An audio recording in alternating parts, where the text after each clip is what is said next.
What's going on, guys, and welcome back to the channel. I'm JB and this is my new car. And when I say a new car, I mean one of the oldest cars I've ever owned. She's sat here for quite a while now, but this is my 1985 Trans Am. You might have seen it in the corner of some videos when I've been working on the truck. And she's looking a little sorry for herself right now. So it's currently October. This car's sat here since April this year when I bought it. And I've just had problem after problem with this thing. Now some of you may be wondering why I own a L200, a Mazda MX-5, and then I would buy a 1985 Trans Am, which has seen better days at the moment. It was actually better, in better condition than this one than I got it, when I got it, believe it or not. So if people who know me, they will know that as a kid I was obsessed with a show called Knight Rider, and this is the car from Knight Rider, a Trans Am. This is actually the second one I've owned. I've had 2 attempts before at building a Knight Rider car. First one didn't go too well, second one got closer, both had to go for family reasons. So I'm here with my third F-body Trans Am, and I'm not going to Knight Rider this one because you might notice here, the steering wheel, it's on the wrong side, it's on the right hand side. This car's actually been converted in Australia to right hand drive. From America they were all left hand drive, kit and Knight Rider was left hand drive. The whole dash works for left hand drive. So the story so far that this goes, I bought it, it was a non-runner. A man in Ireland was told that it was seized. I took a gamble on that. He was asking quite a low price for the car, and even including shipping it over here, I thought I was getting a bargain on this. So I bought it, rolled it off the transporter, and it was sitting here with a locked up engine. First thing I did was took all the plugs out. We got some oil down every cylinder, let that soak for a few days, put a bar on the crank, gave it a few turns, and I had it was locked. It was stuck at first. It had about 100 or maybe 90 degrees of rotation on the crankshaft. Eventually, it broke past the point it was stuck at, and this engine is not seized. So I now have a 5.7 litre V8 Trans Am sitting outside my house. With all that being said, the car still doesn't run. The engine's freed off, but it's not ready to run. So over the summer, done a lot of work to this car. Even though it doesn't look like it, it really looks like it's been counterproductive at the moment. It looks like a bomb site, and I'm embarrassed to have it parked outside the house at the moment. It's still on the old cracked tyres. I've got brand new tyres sitting for it ready to go on once that engine runs. Check out some of the features. It's got seats, multicoloured seats, and I've actually just sat in this and got a wet ass because it's got a glass roof. Got some big drag racing alloys, Dragway AS1638. They're pretty cool, pretty chunky. Tyres on them are like extra huge, so I've got some smaller ones. We've got some Halfords badges, 5.7 V8. In case you didn't know what was under this big old bonnet. What else we got? We've got an off-centre Firebird decal. That really annoys me. It is not where it should be. That's the centre of the decal here, and the centre of the bonnet here. But we got cool vintage. We have pop-up lights. We have more Halfords Trans Am stickers. But look at this thing. This is just fucking cool. Like, I love this. Fender vintage. With our skinnier dragways up front. This is just weight reduction. Automatically tinting windows, privacy glass that is. Arches aren't too bad, probably because they're already covered in cat alloy, because here's a little speed hole here. We'll get to that. If it runs, we'll get to that. But just look at this thing. How cool is this?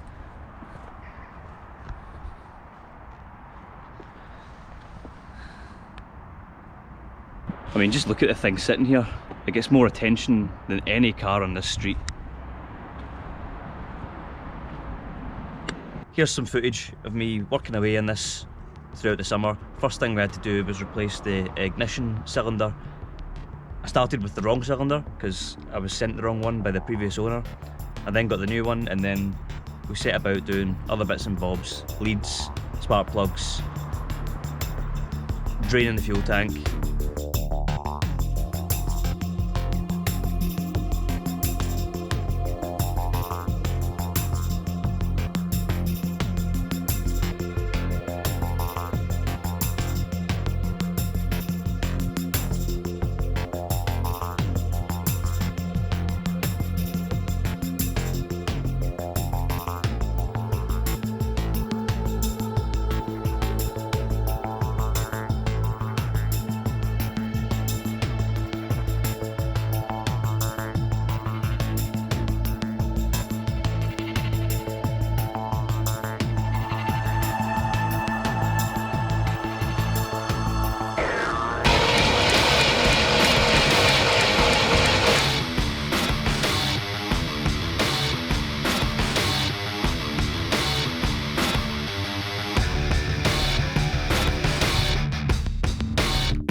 So if you look at where this bolt is positioned and right down the centre, there is a lot of extra solenoid here, whereas if you look right down here, there's not that much on this side.